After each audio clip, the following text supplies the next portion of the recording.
हर दिन जब प्लानिंग करो तो हर दिन कौन सी और बातों को ध्यान रखना। जैसे आ, सबसे पहले होता है पाठ्यक्रम को पूरा पढ़ना, पाठ्यक्रम पूर्ण करना।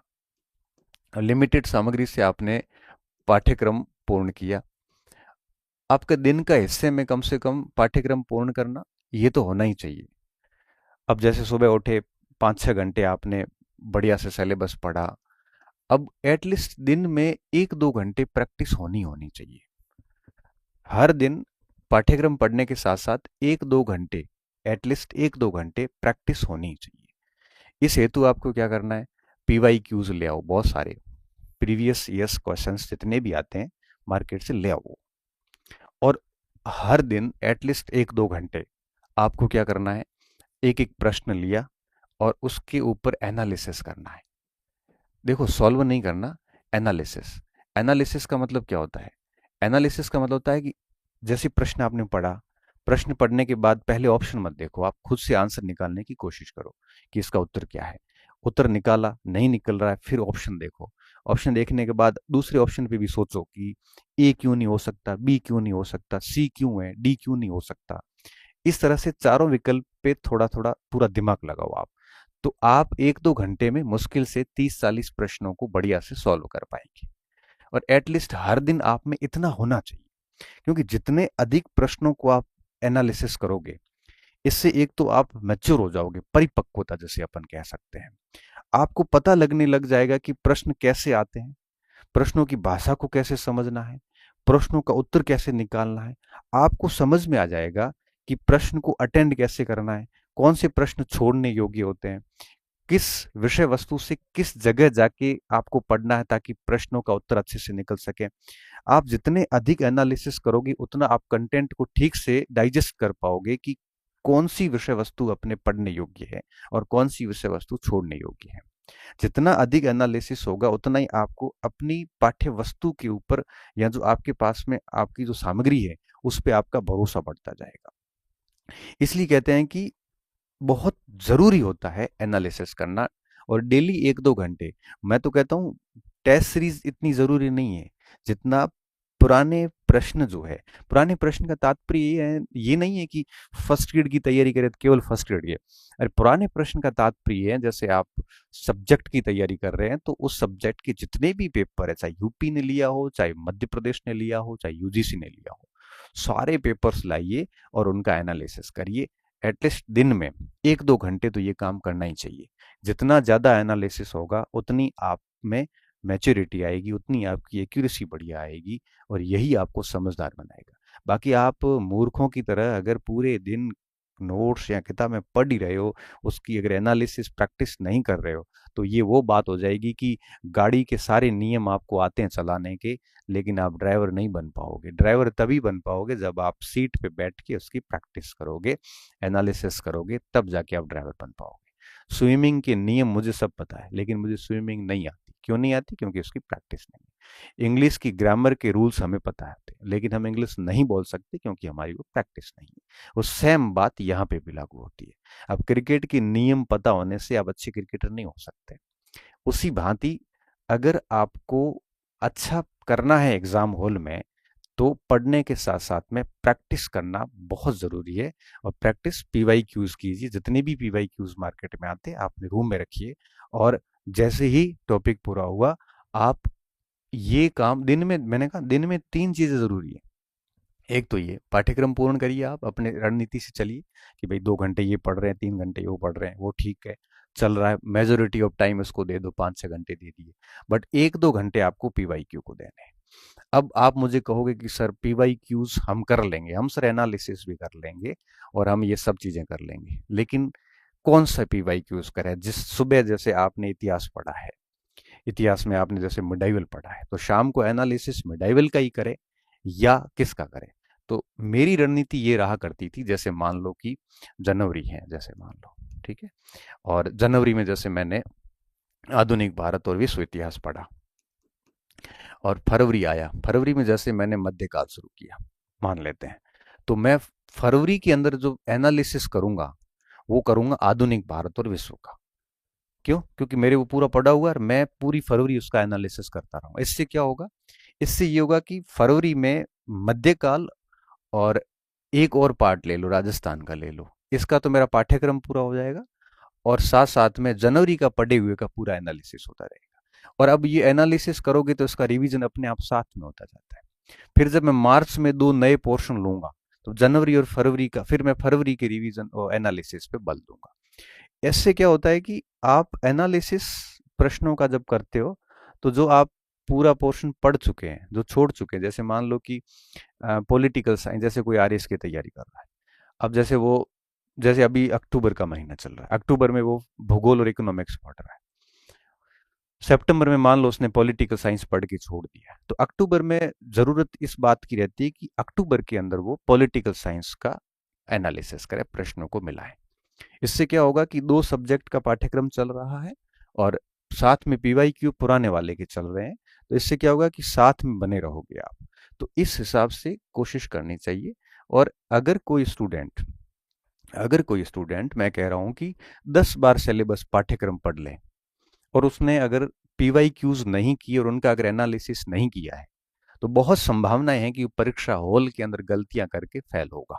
ये तय बात है। भले आप दुनिया की सारी टेस्ट सीरीज दे दो, जब तक ये एनालिसिस नहीं होगा, अरे बच्चे तो क्या करते हैं, मैं देखता हूं कि प्रश्नों को देखते हैं, सीधा पीछे पेज मोड़ के उत्तर देख के लगा के चल जाते हैं। क्यों लापरवाही कर रहे हो ये? अरे एनालिसिस ये नहीं होता, प्रश्न के ऊपर जान लगाइए आप उत्तर निकालने की, तभी समझदारी आएगी, तभी दिमाग के ऊपर जोर डाला जाएगा कि क्या क्या चीजें याद करने की कोशिश की जाएगी। और आज की तारीख में मैं हमेशा कहता हूं कि मेहनती बच्चों की कोई कमी नहीं है। आपकी मेहनत पे मुझे कोई डाउट नहीं है, बट मुझे डाउट इस बात का कि आप ये चीजें नहीं करते, ये चीजें आप नहीं करते। और मैं बताऊं, हम लोग जब तैयारी करते थे, मेरा जो ग्रुप पढ़ता था, ईमानदारी से कह रहा हूं, हम लोग ऐसा कोई दिन नहीं जाता था जिस दिन 20-30 प्रश्नों का बढ़िया से डिटेल्ड एनालिसिस नहीं किया हो। जैसे कोई सिंपल प्रश्न आ गया हमारे सामने, तो वो भी देखते थे कि इसके उत्तर में ये क्यों नहीं है, ये क्यों है। एक एक ऑप्शंस के ऊपर पूरी माथापच्ची करते थे, 5-7 मिनट एक ऑप्शन को देते थे, और एक परिणाम ये निकलता था कि 1-1.5 घंटा, वो 1-1.5 घंटा कौन सा लेते थे हम, भोजन बनाते वक्त ले लिया, या बहुत पढ़ाई में मन नहीं था उस समय, या फिर खेल के आए थे या खेलने जा रहे हैं उस समय, थोड़ा 1 घंटा पहले मन नहीं है पढ़ने का, उस समय हम एनालिसिस का काम करते थे। और एनालिसिस के लिए हमने तय कर रखा था कि जो पोर्शन हम पूरा पढ़ के साइड में रख चुके उन्हीं को एनालिसिस करेंगे। अभी जो करंट का पढ़ रहे हैं, जैसे सुबह आपने आधुनिक बात पढ़ा, शाम को अगर आप एनालिसिस करोगे तो एनालिसिस हो ही जाएगा, क्योंकि दिमाग पे जोर देने की जरूरत नहीं है, सुबह पढ़ा है तो शाम को सारे उत्तर आराम से निकलेंगे। ये एनालिसिस नहीं है। जनवरी का पढ़ा हुआ का एनालिसिस फरवरी में करो, और फरवरी वाले का एनालिसिस मार्च में करो, और मार्च में जो पढ़ रहे हो उसका एनालिसिस अप्रैल में करो। पूरा कोर्स हो जाता है, फिर वापस उसको इस हिसाब से घुमा दो। तो एटलीस्ट एक दो, और ये कौन से एनालिसिस करने, ये योजना आपको बनानी है। बट ध्यान इस बात का रखना है कि सुबह पढ़े हुए का शाम को एनालिसिस करने की जरूरत नहीं है। ये एनालिसिस की आवश्यकता एटलीस्ट 15-20 दिन बाद में होनी चाहिए। इससे क्या होगा, पुराना सब्जेक्ट भी कनेक्ट रहेगा जो आपने पहले 1 महीने पहले पढ़ा है, और नए वाला भी साथ साथ में पढ़ते रहोगे। तो एक तो ये चीजें करें, इससे क्या होगा कि आपकी मेमोरी अच्छी हो जाती है, और आपको वो पॉइंट जो है ना, क्योंकि किसी भी परीक्षा में 50-60% सवाल जनरली रिपीट होते हैं। जनरली कह रहा हूँ, कोई जब आप कहोगे सर पॉलिटिकल साइंस में तो नहीं हुआ, अब देखो हर जगह ये बातें लागू नहीं होती, एक्सेप्शनल्स आर देयर्स, हर जगह होते हैं, परंतु मोस्टली ये होता है कि 50-60% सवाल इतिहास जैसे विषय में, भूगोल में मैं देखता हूँ रिपीट होते हैं।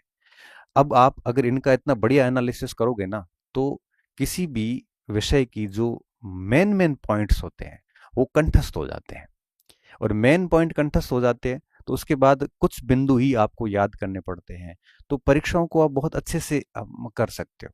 इसलिए ये चीजें बहुत जरूरी थी, आज की जनरेशन ये सबसे कम करती है। और अगर आप ये कर रहे हैं तो आप बहुत अधिक बेरोजगार नहीं रहने वाले, ये मैं आपको लिख के दे देता हूँ। जो मैंने ये पीवाई क्यूज एनालिसिस का जो तरीका बताया, अगर आप ये कर रहे हैं ना, तो निश्चित तौर पे आप बहुत जल्दी सफल होने वाले हैं। और तीसरी बात, रिवीजन। एक स्टूडेंट को अपने दिन के अंदर एटलीस्ट ये 3 चीजें शामिल होनी चाहिए, तभी ये लंबे समय तक याद रह पाएंगे, तभी रिवीजन मैनेज हो पाएगा, और तभी आप किसी भी परीक्षा को अच्छे से पास कर सकते हैं, प्रॉपर प्लानिंग के साथ टिल एग्जाम तक आप लगे रहते हैं। तो अब इसको कैसे मैनेज करना है, देखो अब आपको पीवाईक्यू की तो बात होगी, 1-2 घंटे आपने इसको दे दिए, 5-6 घंटे आपने पाठ्यक्रम को दे दिए, है ना। पाठ्यक्रम पूर्ण करने का मतलब क्या होता है कि जो भी सिलेबस है, 100% सिलेबस है, उसको पढ़ना। जैसे आप जैसे मान लो अध्यापक की प्रिपरेशन कर रहे हैं, तो अध्यापक का जो सिलेबस है उसको 5-6 घंटे देना, जिसमें आपने 3 सेगमेंट ले लिए। और इसमें ही ध्यान रखना होता है कि जब भी आप पाठ्यक्रम पढ़ो तो कम से कम 50-60% सिलेबस एक साथ लेके चलो, ताकि क्या होता है, कॉन्फिडेंस रहता है। नहीं तो क्या होता है, जैसे कोई सामाजिक की तैयारी कर रहा है, अब पूरे दिन लोक प्रशासन पढ़ रहा है, और 10 दिन लोक प्रशासन पढ़ी, फिर समाज शास्त्र शुरू की, अब ऐसे करते करते वो 8वें सब्जेक्ट तक जाएगा, तब तक वो पहले वाला भूल जाता है। तो कोशिश ये करो कि एटलीस्ट जैसे 500 का है आपके सिलेबस टोटल मार्क्स का, तो 500 में से कोशिश ये होनी चाहिए कि आप लगभग 300-350 का सिलेबस डेली पढ़ें, लेके चलें साथ में। तो इससे क्या होता है कि 300 का मतलब ये नहीं है कि आप एक दिन में 300 कर लो, दूसरे दिन में 300, 2 दिन में कोर्स पूरा, वो नहीं कह रहा हूँ मैं कह रहा हूँ जैसे जैसे 300 का सेकंड पेपर है सामाजिक का, अब उसमें 40 की इतिहास आती है, 40 का भूगोल आता है, 40 का जैसे इकोनॉमिक्स, मतलब मोटा मोटा ये ऐसे 120 के आसपास का है। तो ये अगर आप दिन में ये 3 पोर्शन पढ़ रहे हैं तो ये 40% ये हो गया, और कुछ फर्स्ट पेपर का पढ़ रहे हैं तो 60% हो गया। ये 60% एक साथ लेके चलिए आप। कुछ बच्चे पूरा 100% लेके भी चलते हैं, तो 100% लेके चलने में थोड़ी दिक्कतें होती है। तो पाठ्यक्रम पूर्ण कीजिए और इसमें कोशिश करिए 50-60% एक साथ लेके चलो।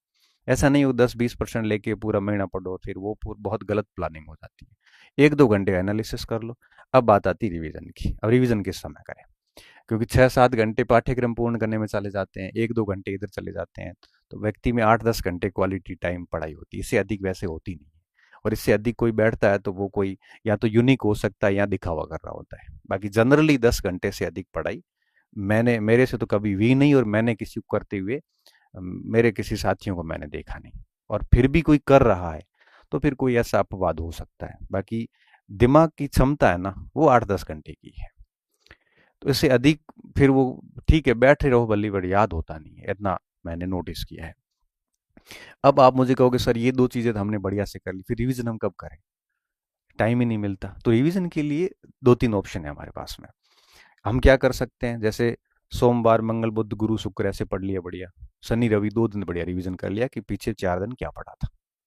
एक ये तरीका हो सकता है 5-2 का, जैसे मैं कई बार कहता हूँ कि 5 दिन सप्ताह में पढ़ लो, 2 दिन रिवीजन कर लो। दूसरा ये तरीका हो सकता है कि 3 सप्ताह पढ़ लो, लास्ट चौथे सप्ताह महीने भर के अंत में बढ़िया पूरा एक बार देख लो वापस कि पिछले पिछले 3 सप्ताह में हमने क्या पढ़ा, या 20-25 दिन जो पढ़ा उसको लास्ट में 4-5 दिन कर लो। तो 3 सप्ताह पढ़ लो, चौथे सप्ताह रिवीजन कर लो, और एनालिसिस साथ में चलते रहने दो।